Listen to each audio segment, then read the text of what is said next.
উত্তরার milestone college ক্যাম্পাসে বিমান বাহিনীর F-7 BGI যুদ্ধ বিমান বিধ্বস্ত হওয়ার ঘটনায় এখন পর্যন্ত ২০ জনের মৃত্যুর খবর পাওয়া গেছে। বাংলাদেশের এই যুদ্ধবিমান বিধ্বস্ত হবার পেছনে ভারতের হাত রয়েছে। ভাবছেন কি যাতা বলছি? বিষয়টি শুনতে হাস্যকর মনে হলেও এটাই সত্য। বাংলাদেশ বিমান বাহিনীর জন্য চীনের তৈরি চতুর্থ প্রজন্মের ১৬টি F-7 BG-1 প্রশিক্ষণ বিমান কিনেছিলেন হাসিনা বলতেন, বিমান বাহিনীকে আধুনিকায়ন করার জন্য এই বিমানগুলো কেনা হয়েছিল। আসলে এই বিমানগুলো কেনা হয়েছিল বিমান বাহিনীকে আরও ধ্বংস করার জন্য। বাংলাদেশের বিমান বাহিনী যেন উগান্ডার চেয়েও দুর্বল হয়ে থাকে, সেজন্য মোদির পক্ষ থেকে সবসময় স্ত্রী হাসিনাকে নির্দেশনা দেওয়া হতো। সেজন্যই বাংলাদেশের বিমান বাহিনীতে এখন পর্যন্ত ভালো কোনো যুদ্ধ বিমান যুক্ত হয়নি। আরেকটি কথা বলে রাখা ভালো, F-7 BG-1 কখনোই প্রশিক্ষণ বিমান না। প্রশিক্ষণ বিমান জনবহুল এলাকায় উঠতেও দেওয়া হয় না। এই খবরটি মিডিয়ায় ভুলভাবে প্রকাশ করা হচ্ছে। এটি হচ্ছে আমাদের প্রধান যুদ্ধ বিমান। সাধারণ বিমান উড্ডয়নের অংশ হিসেবেই এটি উড়ানো হয়েছিল, প্রশিক্ষণের জন্য নয়। বলা হয়ে থাকে, চীনে এই ধরনের বিমান দিয়ে ওরা খেলাধুলা করে, এর চেয়ে ব্যাটারির খেলনা বিমানও বেশি সুরক্ষিত। ভারত চাইত না বলেই বিমান বাহিনীর আধুনিকায়ন হয়নি। সবকিছু জানার পরেও কেন এই উড়ন্ত কফিন জনবহুল এলাকায় উঠতে দেওয়া হলো, সেটি সবচেয়ে বড় প্রশ্ন। শেখ হাসিনার শাসনামলে ভারত গোপনে প্রভাব খাটিয়ে বাংলাদেশের সামরিক শক্তিকে দুর্বল করে রেখেছে বলে অভিযোগ অনেক পুরনো। লক্ষ্য একটাই, বাংলাদেশের সেনা ভারতের দিকে যাতে কোনো স্ট্র্যাটেজিক চ্যালেঞ্জ ছুড়ে দিতে না পারে। আর এজন্যই F-7 BG-1 মতো ভাঙ্গাড়ি যুদ্ধ বিমান ব্যবহার করছে বাংলাদেশের বায়ুসেনারা। হাসিনা সরকারের পতনের পর বাংলাদেশ প্রকৃত অর্থে স্বাধীনতার স্বাদ উপভোগ করছে সামরিক এবং অর্থনৈতিক ক্ষেত্রে। ১৭০ মিলিয়ন জনসংখ্যার দেশটির হাতে রয়েছে মাত্র ৮টি MiG ২৯টি ফাইটার জেট, যা প্রমাণ করে হাসিনার আমলে স্পষ্টতই দেশের সামরিক ক্ষেত্রকে অবহেলিত করে রাখা হয়েছে। অন্যদিকে অর্থনৈতিক চ্যালেঞ্জের মুখোমুখি হয়েও সামরিক দিক থেকে অনেক বেশি শক্তিশালী Pakistan. Global fire power index ২০২৪-এর মতে পাকিস্তানের মিলিটারি বাহিনী বিশ্ব র্যাঙ্কিংয়ে ৯ নম্বরে রয়েছে। বিশেষ করে পাকিস্তানের বিমান বাহিনী উল্লেখযোগ্যভাবে শক্তিশালী। তাদের হাতে রয়েছে F-17, 25টি J-10C ফাইটার জেট। জিম্বাবুয়েকে 12 MFI-17 সুপার মুশাক প্রশিক্ষক বিমান সরবরাহ করার জন্য পাকিস্তান আরেকটি বহু মিলিয়ন ডলারের চুক্তি পেয়েছে। এখানেই শেষ নয়, পাকিস্তান বিমান বাহিনীতে প্রায় ৬৫,০০০ পূর্ণকালীন কর্মী রয়েছেন এবং তারা বর্তমানে প্রায় ৮৮৩টি উড়োজাহাজ পরিচালনা করে। চীন পাকিস্তান বিমান বাহিনীকে J-৩১ স্টিলথ ফাইটার অফার করেছে। পাকিস্তানের অস্ত্র সম্ভারে রয়েছে তুরস্কের অত্যাধুনিক বন্দুকও। এখানে আরেকটি বিষয় ভুলে গেলে চলবে না, মুসলিম বিশ্বে একমাত্র পাকিস্তানের হাতে রয়েছে নিউক্লিয়ার পাওয়ার বা পারমাণবিক শক্তি। নিজের নিরাপত্তার স্বার্থে ভারত সবসময় চেয়ে এসেছে বাংলাদেশের মিলিটারি বাহিনী দুর্বল হয়ে থাকুক। আর তাই সামরিক বিভাগে বরাদ্দ না বাড়িয়ে ভারতকে সাহায্য করে এসেছেন বাংলাদেশের সাবেক প্রধানমন্ত্রী শেখ হাসিনা। ভারত জানে, যদি বাংলাদেশের মিলিটারি বাহিনী শক্তিশালী হতে শুরু করে তাহলে এই অঞ্চলে ভারসাম্য নষ্ট হতে পারে। হাসিনার পতনের পর বাংলাদেশের এখন মূল লক্ষ্য হওয়া উচিত দেশের অর্থনৈতিক এবং সামরিক খাতকে শক্তিশালী করা। পাকিস্তানের থেকে সামরিক সহায়তার মাধ্যমে বাংলাদেশ নিজের মিলিটারি বাহিনীকে শক্তিশালী এবং উন্নত করতে পারে, যে সহায়তা তারা ভারতের থেকে পায়নি। যে কোনো বিদেশি শক্তির বিপরীতে বিশেষ করে ভারতকে টেক্কা দিতে পাকিস্তান বাংলাদেশ অংশীদারিত্ব দক্ষিণ এশীয় অঞ্চলে একটি নতুন শক্তি হিসেবে উদ্ভূত হতে পারে। হাসিনামুক্ত বাংলাদেশ এখন নিজেদের সামরিক সম্ভারকে সাজাতে মনোনিবেশ করেছে, যেখানে ভারতের ছায়া থাকবে না।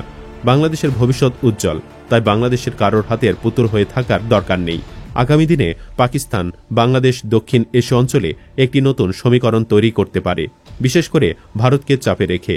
সবশেষে বলতে হয়, বাংলাদেশের সামরিক সম্ভারে ভারতের নাক গলানোর দিন শেষ। ভারতের পররাষ্ট্র নীতি হচ্ছে আধিপত্যবাদের নীতি। সরকার যে থাকুক, ভারতের নীতি অপরিবর্তিত থাকে। আমাদের স্বাধীনতার জন্য আমাদেরকেই সজাগ থাকতে হবে, সক্ষমতা বাড়াতে হবে। ১৯০৫ সালের ১৬ অক্টোবরে হওয়া বঙ্গভঙ্গ মেনে নিতে পারেনি। সেই বঙ্গভঙ্গ রদ না হলে বাংলাদেশের আয়তন বিস্তৃত থাকতে পারত। তার প্রেক্ষিতে জাতীয় সঙ্গীত হলো, অথচ সেটাই আমাদের জাতীয় সঙ্গীত। ১৯২১-এ ঢাকা বিশ্ববিদ্যালয়ের প্রতিষ্ঠাকে রবীন্দ্রনাথ মেনে নিতে পারেনি। ৪৭-এর দেশ বিভাগ তাদের জন্য বেদনাদায়ক ছিল। ৭১-এর স্বাধীনতায় তার প্রমাণ রেখেছে। এই ৭১-এর চেতনার ঢঙ্কা বাজিয়ে ৫৩ বছর বাংলাদেশে তাদের মিশন চালিয়েছে। ২৪-এ হোঁচট খেয়েছে। তারা আশা ছাড়বে না। তাদের হিংস্র আধিপত্যের শিকার হওয়া কয়েকটি উদাহরণ। কাশ্মীর, সিকিম, হায়দ্রাবাদ। পরের টার্মে হল পাকিস্তান, মায়ানমার, শ্রীলঙ্কা, নেপাল, ভুটান ও বাংলাদেশ।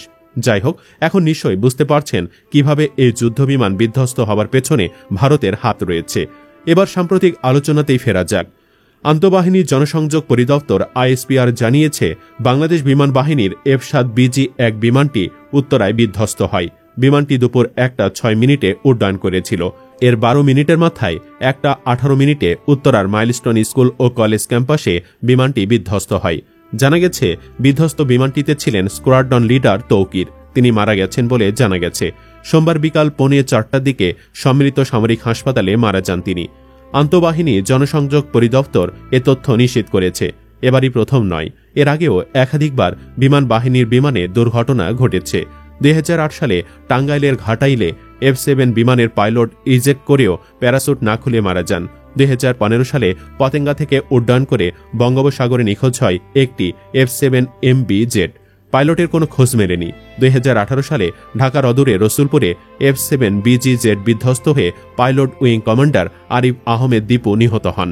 তবে এবার ঘনবসতিপূর্ণ নগরের একটি স্কুল ভবনে 3000 পাউন্ডের বোমা বহনে সক্ষম প্রায় 8 টনের এই ফাইটার জেটটি আছড়ে পড়ায় বহু হতাহতের সম্ভাবনা দেখা দিয়েছে, যাদের সিংহভাগই শিশু, কিশোর। কানাডার মতো উন্নত দেশগুলো এ ধরনের প্রশিক্ষণ জনবসতি থেকে বহুদূরে নির্জন ঘাঁটিতে পরিচালনা করে থাকে।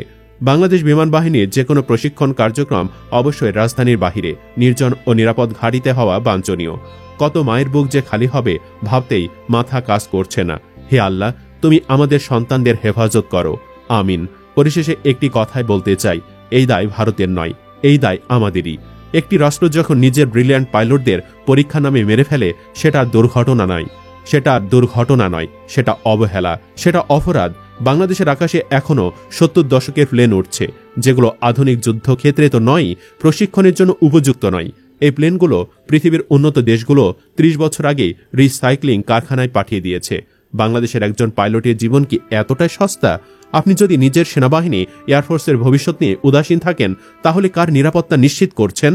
ভবিষ্যৎ প্রজন্মের সেরা মেধাবীদের হাতে যখন আপনি ভাঙ্গাড়ি প্লেন তুলে দেন, তখন আপনি শুধু তাদের ঝুঁকির মুখে ফেলছেন না, দেশকে দুর্বল করে দিচ্ছেন ভেতর থেকে। দায় টাকার? নেতারা? মন্ত্রণালয়? প্রতিরক্ষা বাজেটের দায়িত্বপ্রাপ্তরা, যারা উন্নয়নের নামে বাস্তব নিরাপত্তার কাজ ফাইলে রেখে দেন? আজও আমরা জানি আপনারা হাসপাতালে যাবেন, কিছু সহানুভূতি, ক্যামেরার সামনে 2-1 কথা, পরিবারকে সামান্য টাকা, তারপর সব আগের মতো চলবে। নতুন করে টেন্ডার হবে পুরনো প্লেনের জন্য, নাম হবে আধুনিকায়ন, কিন্তু আসলে হবে আরো কয়েকটি জীবন ঝুঁকিতে ফেলা। এই মৃত্যুগুলোর দায় কেন মেইনটেন্স টিম বা মরিচা ধরার যন্ত্রাংশের নয়, এই দায় আপনার। এই মৃত্যুগুলোর দায় কোনো মেইনটেনেন্স টিম বা মরিচা ধরার যন্ত্রাংশের নয়, এই দায় আপনার, যিনি সিদ্ধান্ত নেন, বাজেট দেন, তদারকি করেন আর প্রতিবার চুপ থাকেন। এবার চুপ থাকবেন না, এবার প্রশ্ন তুলুন, আরও একটি প্রাণ হারানোর আগেই এবার ব্যবস্থা নিন। সুপ্রিয় দর্শক, এই ঘটনায় আপনি কি কর্তৃপক্ষের অবহেলা দেখতে পাচ্ছেন? কমেন্ট বক্সে জানিয়ে দিন আপনার মতামত। ভিডিওটি ভালো লাগলে লাইক দিন এবং বেশি বেশি শেয়ার করুন। পরবর্তী আপডেটের জন্য চ্যানেলটি সাবস্ক্রাইব করে আমাদের সাথেই থাকুন। ধন্যবাদ।